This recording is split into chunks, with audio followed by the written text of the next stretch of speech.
All right, ladies and gentlemen, we are officially in 2025, and I'm sad to announce to you that we're only on day 2 of 2025, and we have seen amazing and fearful and ominous things take place in just the past 24 hours going into, again, we're on day 2. And I believe that we are witnessing what could be the largest MK Ultra operation that we've ever seen in our lifetime. Now, as this narrative continues to unfold of what took place in the past 24 hours, it is shaping up to be what I believe, again, is a major MK Ultra operation right in front of us.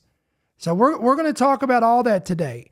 And before the ball even dropped on New Year's Eve, I believe there was other signs that took place that we're not really hearing much about because, again, everything else has kind of taken the front burner of this. But we're going to show you all that today, and we're going to cover it today on today's podcast. Let's go.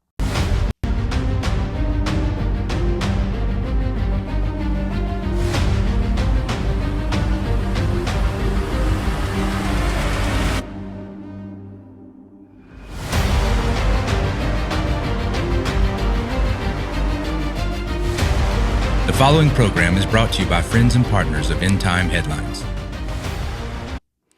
All right, what's going on, guys? It is January 2nd, 2025. We've officially, at least for those of us who are alive and well and listening to the program, we have officially made it over to another year.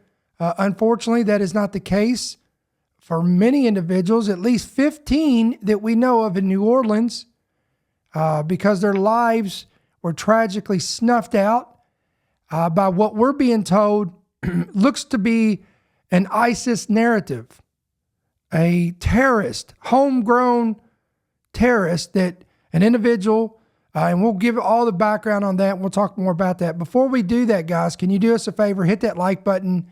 It's going to help us here on Rumble and YouTube and wherever you may be watching, listening from. Go ahead and hit that subscribe button, hit that bell notification. That's going to help you guys keep up with this on these platforms as well. And again, we always tell you, take it to the best way to keep up with our ministry is download our free app, and it's available on Apple and Android devices today.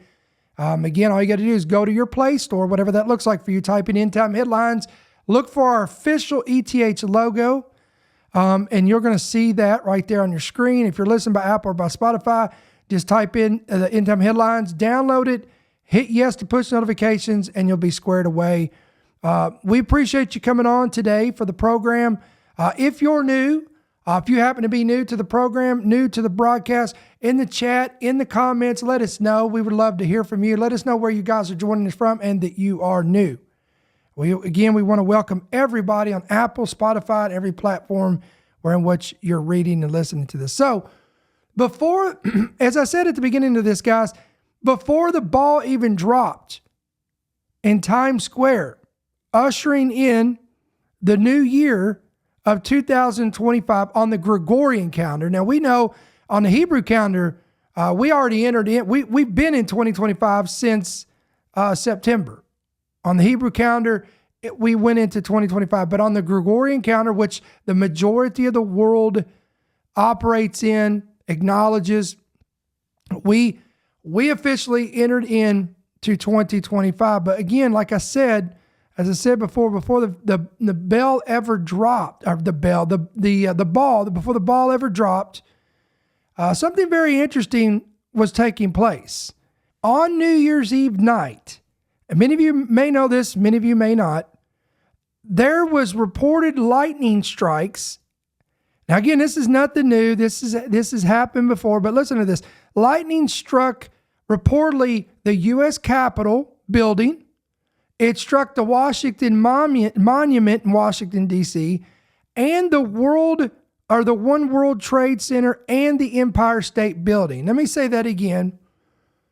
On New Year's Eve, not one, not two, not three, but 4 major U.S. monuments all were struck by lightning in the same night. Again, we're talking about the U.S. Capitol building. We're talking about the Washington Monument. We're talking about the One World Trade Center and the Empire State Building. Now, we've got a video we can show you. I want to show you one of these here. One of these lightning strikes. Here's this. There, you can see it right there. Boom, striking the Capitol building. And then again, there is, and we're not going to show all these guys, but there is multiple videos that have circulated, again, showing that all of these monuments were struck by lightning on the same night. Now, again, I know for the skeptics that will say, well, this happens all the time. It's nothing new. The U.S. Capitol has been struck by lightning probably hundreds of thousands of times over it since it was built, or the Washington Monument, or the One World Trade Center, or the Empire. That's true. That's true. We'll give you that. But at least to my knowledge, I have never heard in my 47 years of living all 4 of these monuments being struck by lightning in the same night.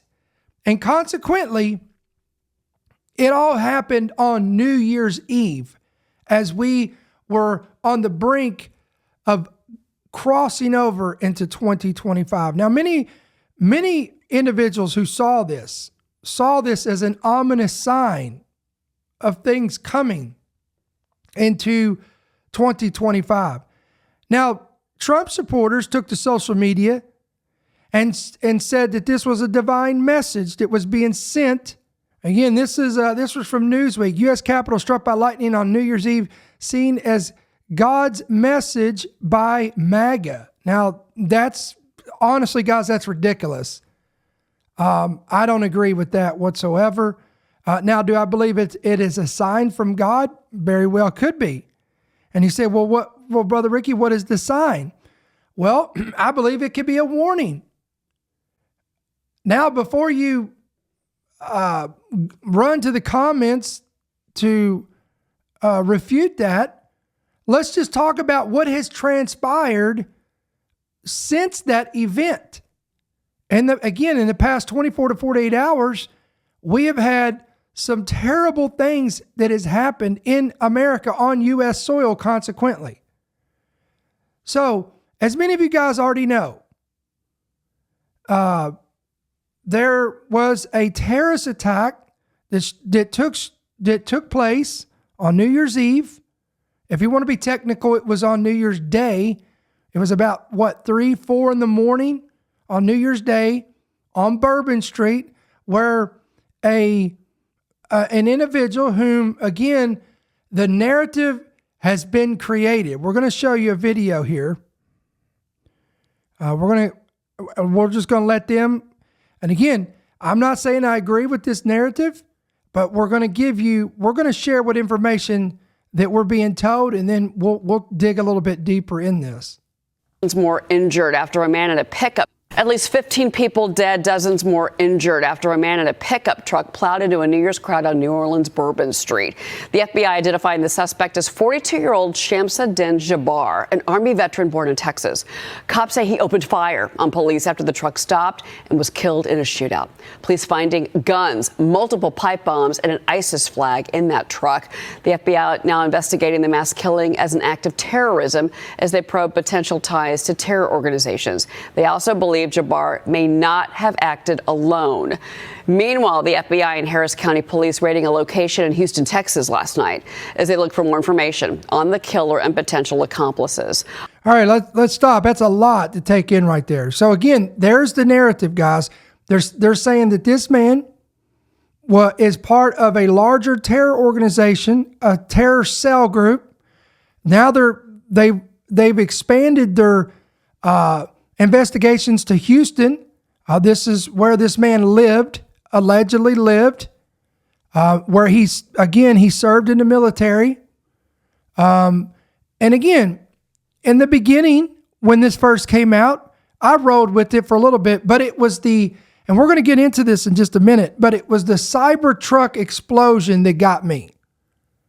Because they are now tying this in with this, and the way that was done and carried out, the symbolism to it. That is an absolute message.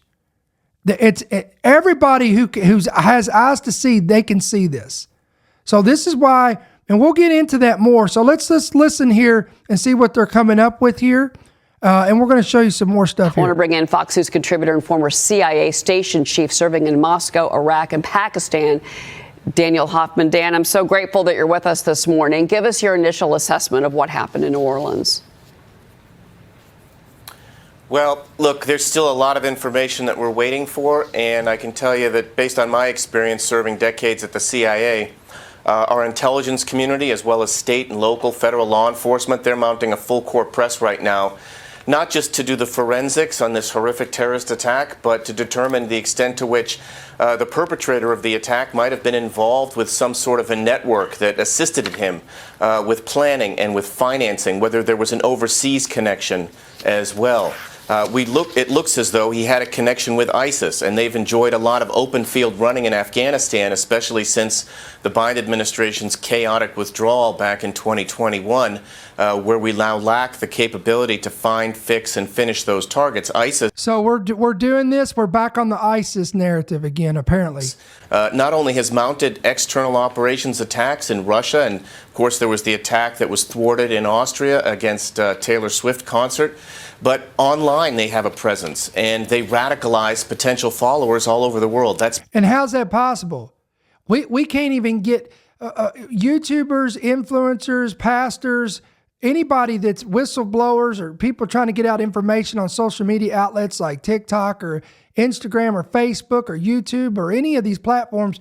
We can't get something to stay up on social media for more than an hour before it's flagged, removed, and taken down by independent fact checkers and all the arbitrators of truth. But yet you're telling me that these ISIS operatives are able to do all this stuff online under the radar, and they can just do this and get away with it, and nobody, and they're not being flagged about this. See, it doesn't, I'm telling you guys, I'm not buying it. I'm sorry, but I'm not buying it. These days, they could have built this case 10, 15 years ago, but today, no, I just don't believe it. I'm sorry, but I don't. It's been a staple of Al-Qaeda and ISIS since their inception. And we had that attack on that German Christmas market about 2 weeks ago. Similar situation, mass casualty event, someone picking a very busy, crowded event. And this is what happened, obviously, in New Orleans, a busy, crowded. I mean, you know, New Orleans after midnight on Bourbon Street is going to be packed. And obviously that suspect knew this. But, you know, you mentioned something about the financial issue here, and that's, you know, this goes back to motive of this suspect. And while they are investigating the motive, he did have a lot of financial problems.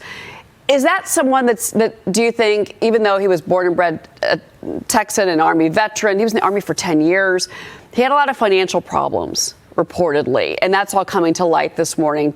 Who doesn't, lady? Most people has financial problems. Most people are in debt. But this is by no means a means to, or a narrative, or a reason to carry out this stuff. This is just crazy. Again, guys, I'm not buying this story, this whole narrative that is being fed to us.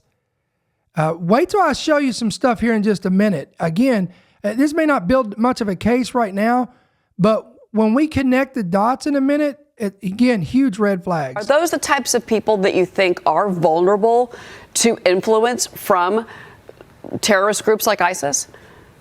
Oh, okay. Now let's think about this. The guy's in financial trouble. So here's a brilliant idea. Let's recruit this guy who's in financial trouble. So what has he got to gain from this? The guy is dead. Well, you know what, Brother Ricky? He's debt-free. Yeah, he's dead. But he don't have any financial problems anymore. No, he's dead. This is just insane, guys. They certainly can be. There's the potential here for mental health issues. We just don't know a whole lot. We've got to do a deep dive into this individual and understand what else was going on in his life.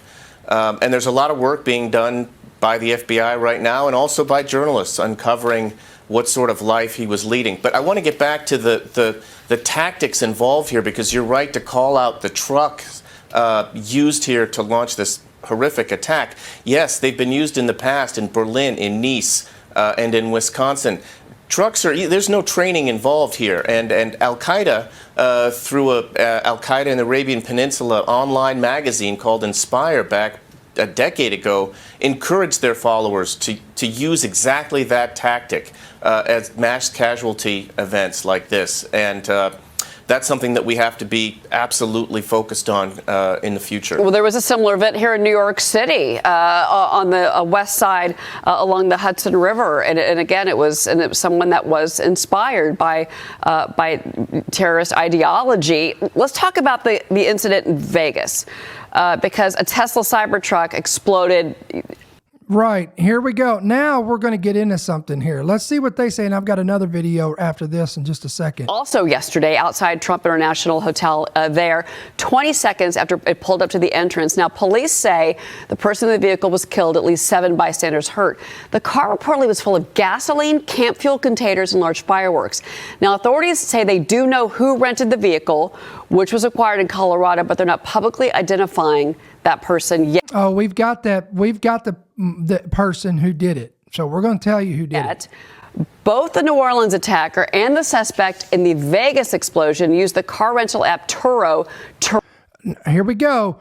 Both these individuals, this is what they're telling us. This man in Texas, this man who's a Texas local resident, the man who carried out the attack in Louisiana and New Orleans, he used this app, rental app for this truck, and it was the same app that this man used to carry out this explosion message in front of the Trump Hotel in Vegas. I'm sure it's just a coincidence, right? Rent the vehicles they used. Now, right now, there's no clear ties established between the two individuals. Turo says it does not believe either suspect had a criminal background that would have been identified as a threat. Dan, can you give us some color and commentary on this? Well, we don't really need to hear his commentary because we've got, this is outdated, because I want to show you now what we're finding out. More information has come forward. Here we go. Las Vegas bomber who blew up Cybertruck outside of Trump Hotel, as police say he served at the, quote, same military base as the New Orleans mass killer Jabbar.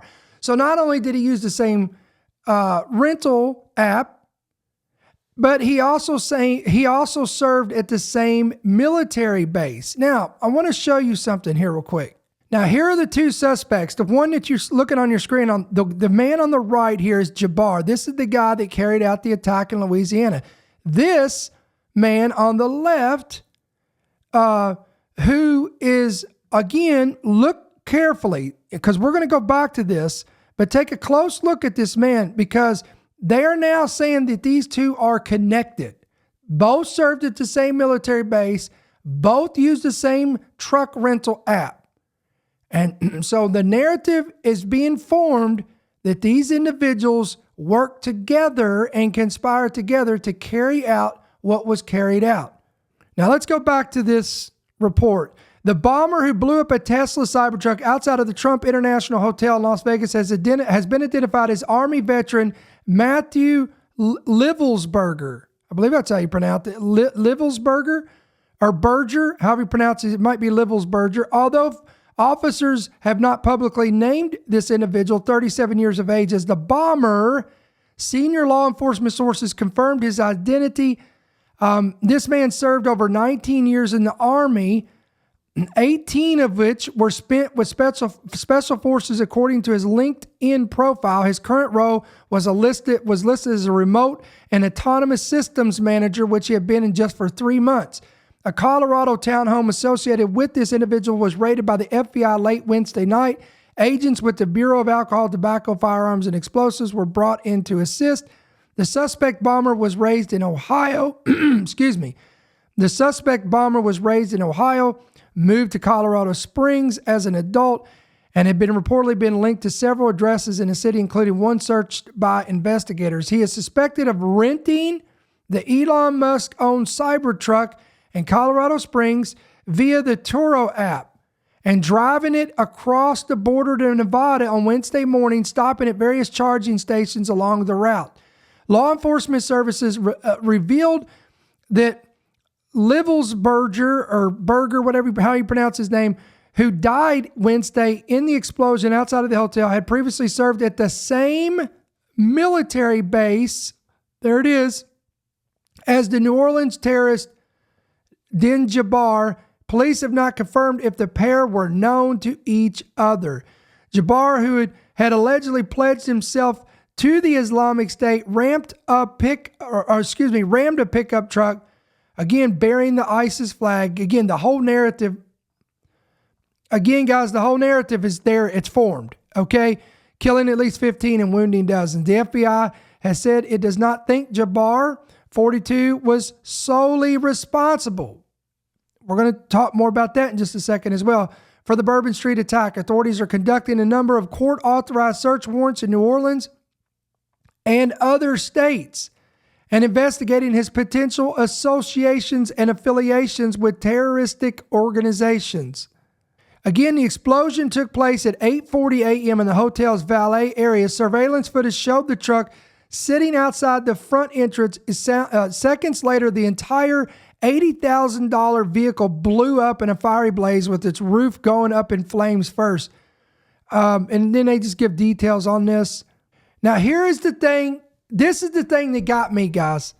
In the beginning, I was like, okay, maybe it is a terror organization, this and that.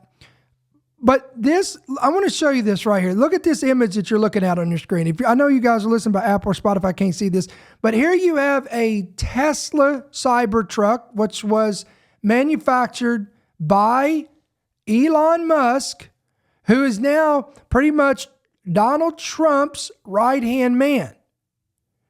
Now, in this image, you see the word Trump really big on the hotel, and in front of it, an exploding Tesla, which is again representing Elon Musk.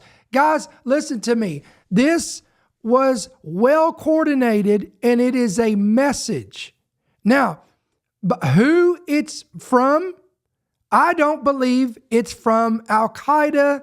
I don't believe it's from ISIS. I believe we are seeing a well-orchestrated MK Ultra operation at its finest. Now, you may be listening today and be like, I don't even know what that means. What is MK Ultra? Well, let me explain it to you.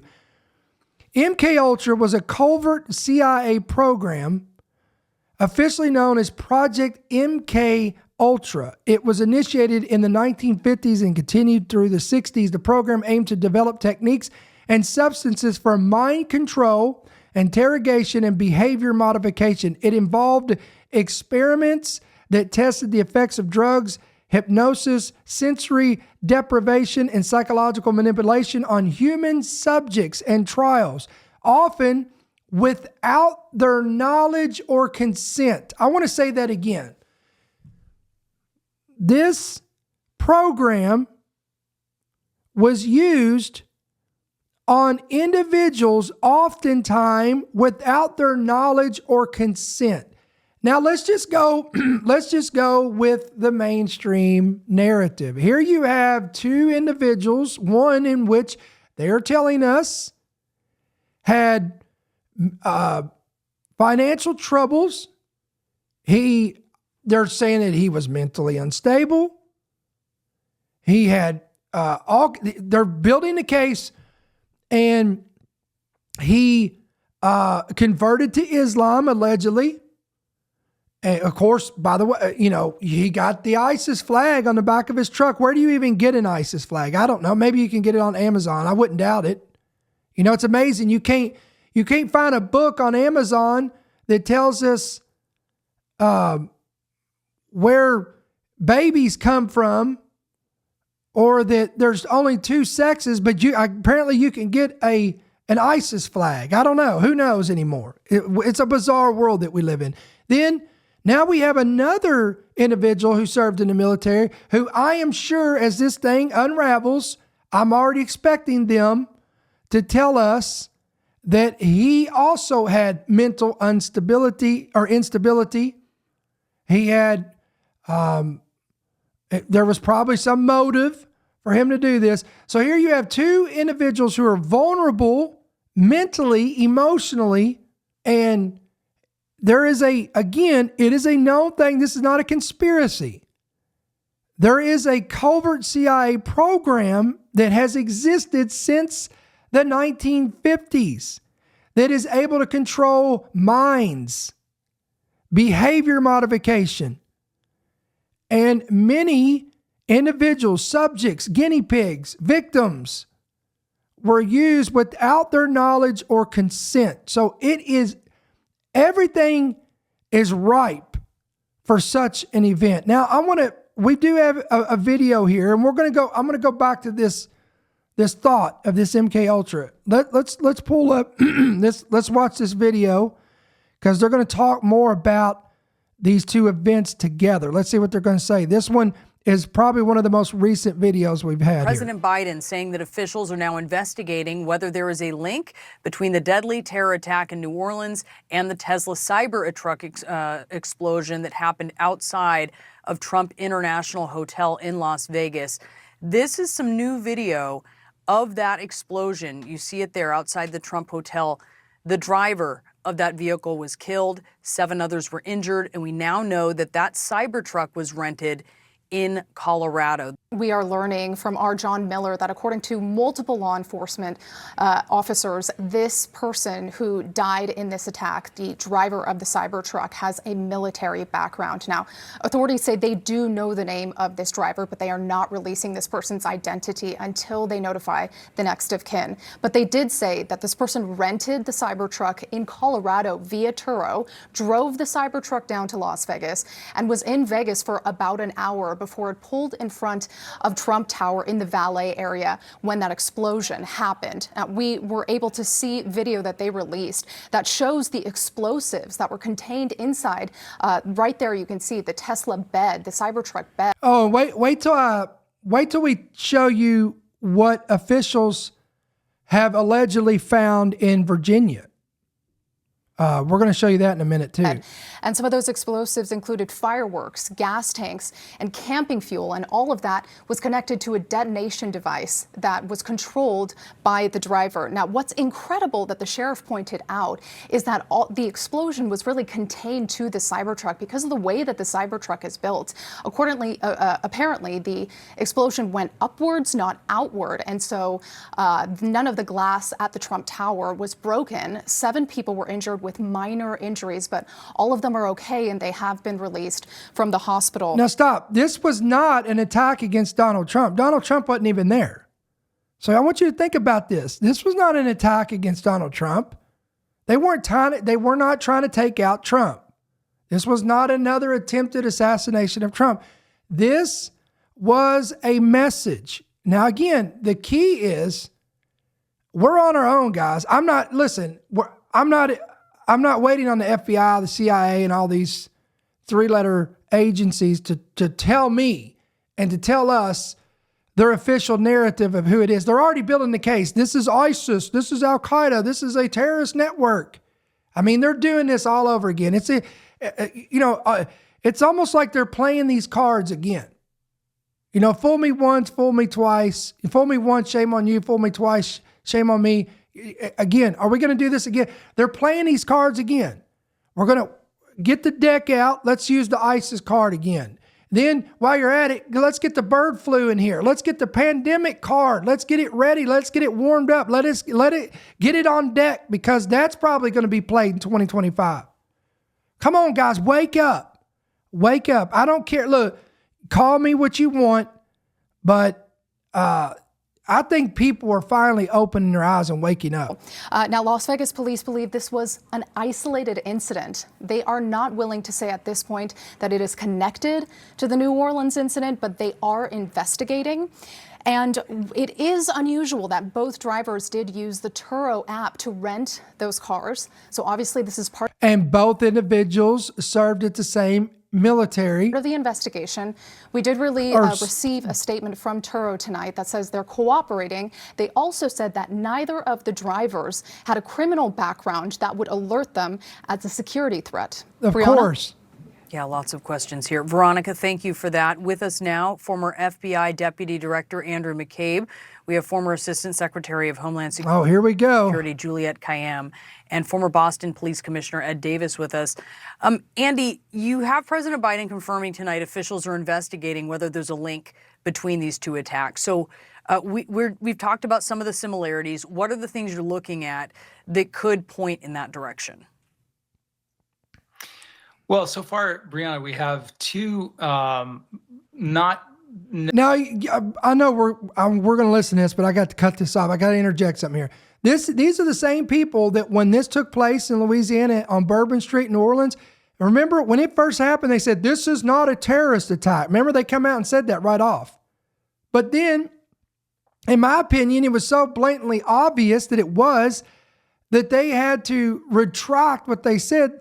And they looked like idiots, and they had to come out and say, well, you know what? This was a terrorist attack. So again, these people have lost all credibility, in my opinion. All these agencies have. Necessarily relevant similarities, right? We know they both went to the same rental car agency, essentially this online service that facilitates private citizens leasing their own or renting their own cars to people. So they both use that same service. And we know that they both have military backgrounds. But again, these are things that could easily have been coincidence. That's not to say that these two events are not related. They wouldn't be investigating that very question if they thought it was something that wasn't possible.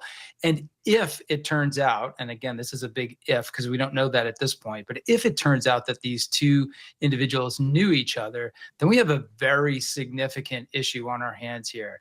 That points to a conspiracy, coordinated effort that spans a large area, right? Two very different states. We know the Las Vegas attacker started in Colorado, drove to Las Vegas and detonated that truck there, whereas the New Orleans attacker started in Houston and ended up, of course, in New Orleans to commit his attack. So connecting these two would be highly significant, but we are not quite on the verge of doing that at this point. We need a lot more detail to figure out if there are actually any interactions between these two people.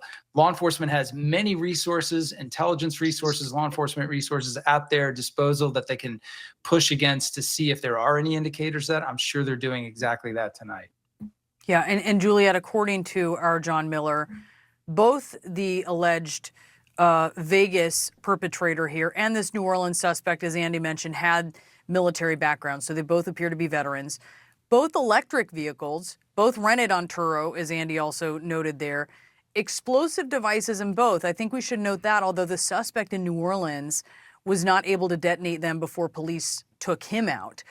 There's also potentially some differences here. So where does that lead investigators as they're looking for further concrete links? Yes, I think the connections that you and Andy describe, as well as just the fact they're on the same day, not many hours apart, would lead any investigator and any federal entity to determine whether there were linkages. Was there some coordination around timing and methods and means? But there are also a lot of differences. For one, the second attack in Las Vegas, sort of you combine Elon Musk and Donald Trump and the Trump Tower, that suggests someone who had a political focus against them or wanted to make a statement about one or both of them. That's not a coincidence, Elon Musk and Donald Trump. And that terrorism towards them, right, and the violence that was perpetrated presumably because of them is a form of terror, of course. And we've seen the former and future president, also be the victim of 2 assassination attempts. So this seems different as compared to what in New Orleans, which is very similar to what happened in Europe, right? That in France and Germany and elsewhere, where a car is simply used to mow down a lot of people in this instance, and also that had explosives on it on the same day that this cyber truck was riddled with explosives, that was also an electric vehicle, was also rented by ex-military, was also rented by the same app. Okay. Utilization of a gun and other things where you have an individual or a number of individuals who are motivated by terrorism, but maybe also in this case by other things. And that's what we will determine and what will be learned. Why is this relevant? It's a very different threat environment if this was coordinated for the nation. It just is. But if there are explanations for both that are limited to both of them, it does make the American public feel differently about the threat environment. It certainly does. Ed, it's possible that law enforcement is poised to find out a lot of information because they are waiting on federal authorization to search a Houston home that they believe is connected to the New Orleans suspect. And authorities are saying they're hours and hours away from being able to enter that home. What are they looking for? How quickly do they need to get in there? Oh, gee, I wonder what they're going to find in there. Hi, Brianna. It's really important that they get in there as quickly as possible. The attorneys will be assisting in writing up the documents and making sure that everything meets constitutional muster. And that can be done fairly quickly. And let's just take a guess here what they're going to discover. Possibly a manifesto, ISIS propaganda. Come on, guys. You know it's coming. It's coming. I'm sure that overnight there's going to be leads that are developed. In every case that we have, the investigators work around the clock to make sure they're getting everything that they can. And I was often awoken at 3, 4, 5 o'clock in the morning with the latest information. So all of that is in process right now. And my colleagues have said exactly the right thing. It is critically important that the investigators run down this potential link and also look at social media, look at any writings that they're going to find. There we go. And importantly, look at who his circle of friends are and acquaintances, people that he's been in contact with. And that information will come from the house. And then you can just very slowly and methodically go through each one of these individuals and question them. The other thing it's important in this case is it is such a high profile case that anybody who had contact with this man will be reporting things to the authorities. And I think that's where we get a lot of our leads in a case like this. All right, guys. Meanwhile, authorities are still searching for potential accomplices. Don't forget this. There was another article that said that authorities are concerned that these accomplices are still at large. Now, remember, we got the Sugar Bowl that's coming tonight. The Sugar Bowl is going to be, they're saying that this is going to have unprecedented security. But again, these quote unquote accomplices are still at large. Louisiana Attorney General Liz Murrill told Fox News that there is, quote, evidence that Jabbar worked alongside accomplices to coordinate the attack. Now, again, was one of these accomplices this man that carried out this Cybertruck explosion in Vegas? Time will tell. But again, I'm telling you, they've already built the case up, guys. They're going to tell us that if that's the case, this is an ISIS operative. These are cells that have been brought here. But I am not buying this as much as I did 10 years ago, 15 years ago, because isn't it a coincidence? Everything's a coincidence, right? Here we are 18 days away from President Trump again coming into office. All the FBI, the CIA, all the three-letter agencies have warned that all of these things were coming. So they've told us. They've already told us these things are coming. We've had multiple assassination attempts against Trump. Don't forget about the mystery drones. You know, the mystery drones that everybody suddenly forgot about. And some of which were flying over Trump's golf course in New Jersey. They were seen scanning the golf course. Who knows what and who and what their agenda was, these drones, or is it still going on? Who knows? Then you have this weird mystery fog that's it's sweeping the internet. Who knows what that is? Who knows if it's true? Who knows what's in it? Who knows what's going on with this? There's so many things going on, guys, it makes your head spin. Meanwhile, on the top of all of this, while all this is going down, a man in Virginia was just arrested as agents allegedly find the, quote, largest cache of finished explosive devices in the history of the FBI. Do we got anybody from Virginia in the chat on YouTube, here on Rumble, whatever the case may be? This is in your state. A Virginia man was arrested after federal authorities found a cache of homemade explosive devices, some of which were marked as, quote, lethal at his home, marking the largest seizure of finished explosive devices in the history of the FBI. Guys, that's saying something right there. Authorities took Brad Spafford into custody on the 17th of December. So this was weeks ago. At a farm in Smithfield, about 29 miles northwest of Norfolk, and charged him with unlawful possession of unregistered short barrel, according to court filings. FBI agents found the rifle along with a stockpile of more than 150 homemade improvised explosive devices assessed as pipe bombs during a search of his home. Again, this was according to a detention memo. Some of these devices were marked lethal. Most of the devices were found in a detached garage where the FBI also found tools and manufacturing materials, including homemade fuses and pieces of PVC pipe. Several additional apparent pipe bombs were found in a backpack in the home's bedroom, completely unsecured. The phrase, now here's, again, motives right here. The phrase, hashtag no lives matter, was written outside the backpack. How convenient is that? Isn't it? Does anyone find it amazing that these guys who carry these things out always leave the most obvious, blatant breadcrumbs out there? Who does that? Who writes that on their backpack?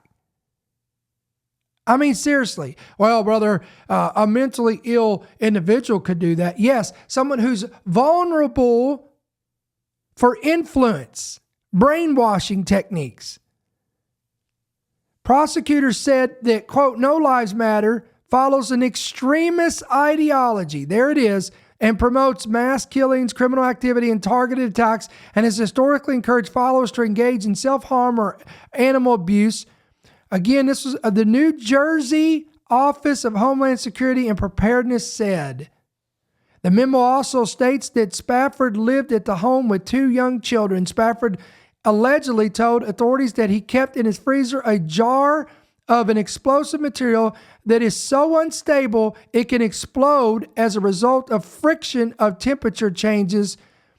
Photos in the court filing showed a jar labeled dangerous and, quote, do not touch next to what appeared to be Hot Pockets and other food items in the freezer. And here's all the material that the authorities confiscated. Prosecutors said Spafford used images of the president, there it is, for target practice.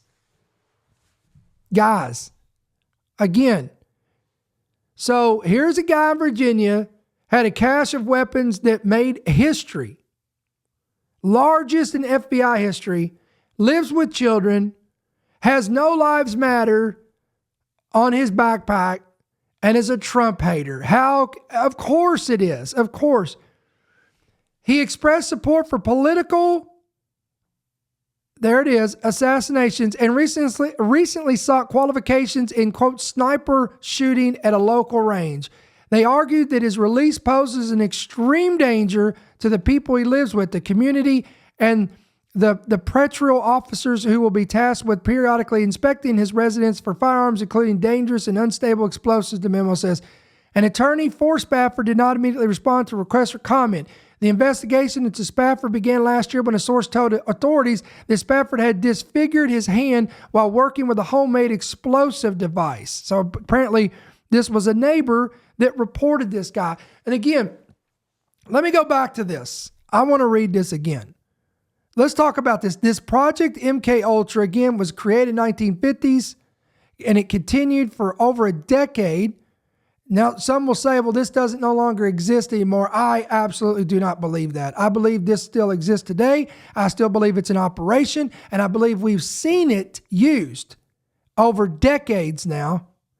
The main goal of this project was to understand and develop methods for controlling human behavior, often in the context of Cold War espionage.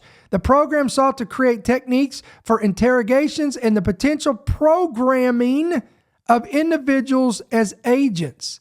However, many experiments were conducted without informed consent, violating ethical standards and human rights. Participants included unwitting U.S. citizens, soldiers, prisoners, and even foreign nationals.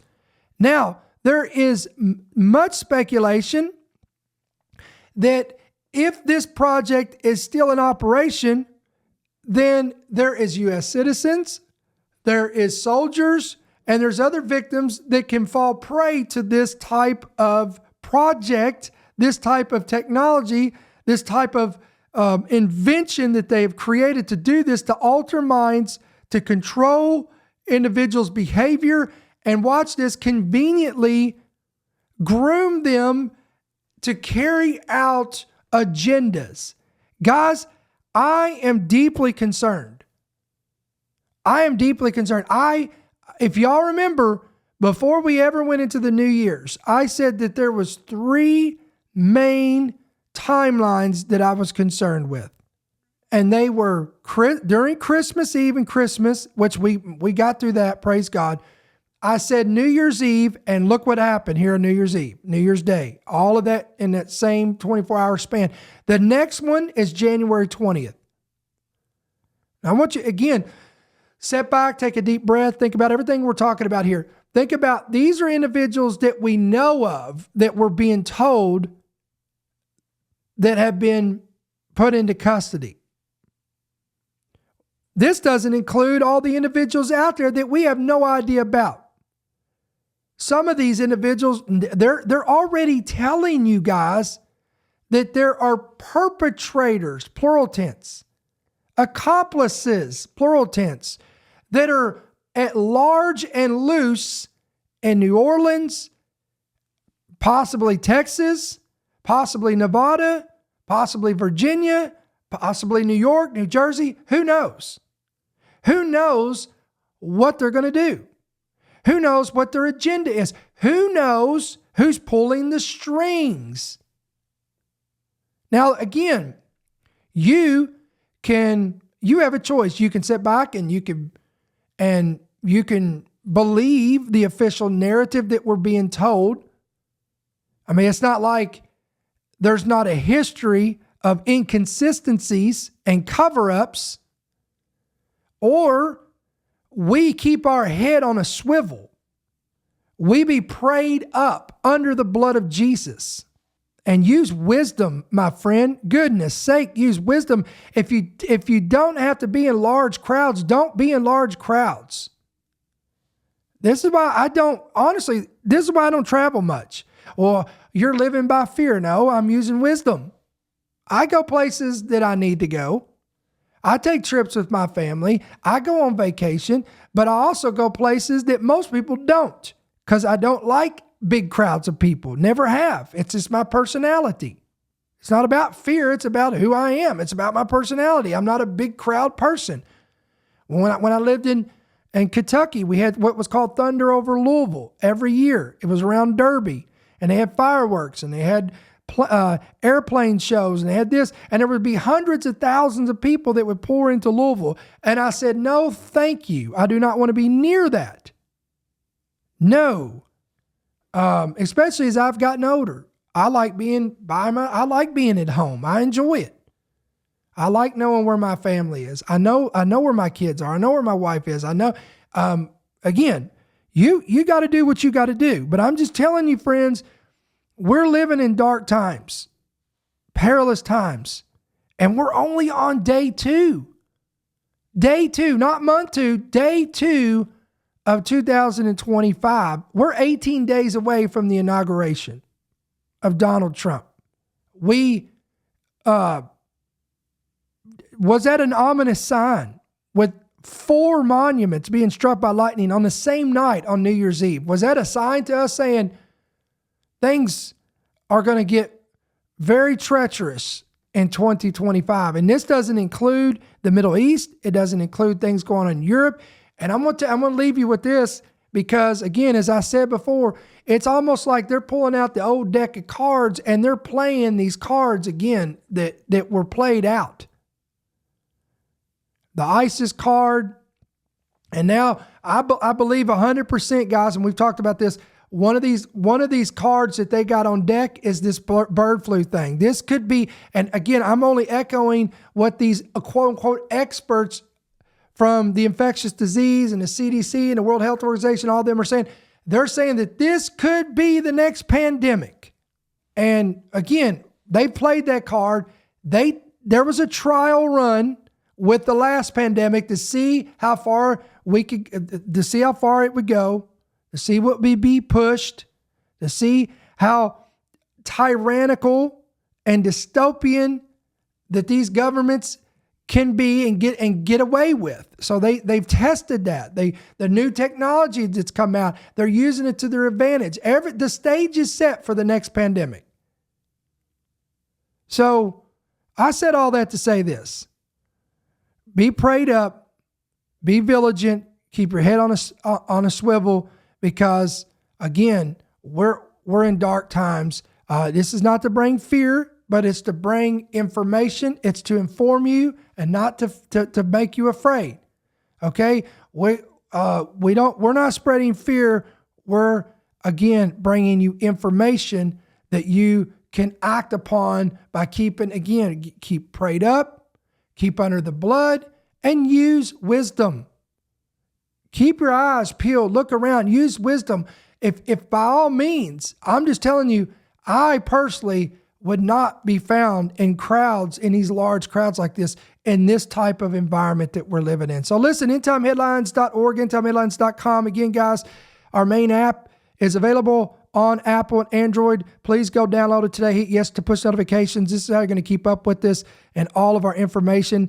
As always, guys, we appreciate, listen, we just want to give a shout out to all of our partners and supporters of our ministry in 2024. You help us to remain strong. You help us to remain vigilant. You help us to be able to spread our message across the globe here via the internet and via social media and all these avenues.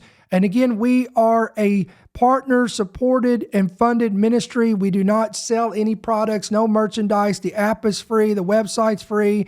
No subscription fee. All we ask is if this ministry bless you, informs you, equips you, all of the above, why don't you pray about becoming a monthly partner? Maybe in 2024, you were blessed by our ministry, but you never partnered with us. Well, now you can do that. You can step up in 2025, become a partner, and you can do that 2 different ways. You can give electronically through the app or other means there, or you can give by check or money order, and you can make it out to End Time Headlines, P.O. Box 1391, Monroe, Georgia, 30655. So guys, we love you. We appreciate you. We're going to sign off for tonight. We'll see you on the next one.